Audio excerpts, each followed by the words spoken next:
Hello guys, today I'm going to show you how I oxidize my copper, or you can use silver jewelry. Um, we do this outside just because it stinks when you use the chemicals, and I'll show you what you need. Alrighty, you're going to need hot water. You don't need to fill it up much, just enough to put your jewelry in. I have a little bit more than I need. You'll need liver of sulfur. I get this on Amazon. I can link the item in the description. And then I use a little piece of wire, but you don't need to. You can just drop these in the water and it'll be fine. But you only need a little drop of this. Let's see if I can get a little bit out. You're gonna squeeze. Oh, okay. That's all you need. And then I like to stir it around a little bit with this wire, and it'll make it nice and yellow, yellowish green. I'm just using an old jar. You can use a cup or whatever. I use something I don't drink out of. And then you can put your jewelry in it. I'm gonna try to hook this on there.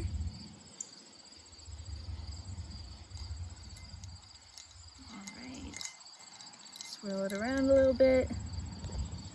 Let it be in there for a little bit. You can kind of see it. It's not as shiny as those. This little guy I was working on today, I'm excited to see him in there. He's a little bit wide though. Depending on how much of the chemical you put in the jar, you might have to leave it in a little bit long. Some of them I only leave in a little bit and it just slightly darkens the wire. But if you want the wire like black, like how I want the bat pendant to be, you need to leave it in there a little bit longer or add more of the sulfur.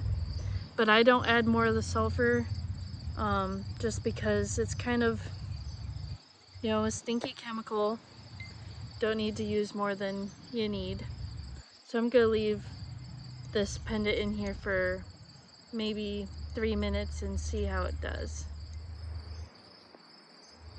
When you're done using the solution that you made with hot water and the liver of sulfur, you can either dilute it with water and pour it into the grass because it can be a good fertilizer, or you can neutralize it with baking soda and water and then pour it down your drain.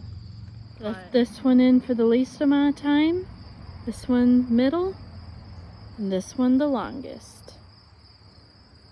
I definitely recommend using it, even though it's a little bit of an extra step. It adds a cool finish to your pieces and it just gives it some variation.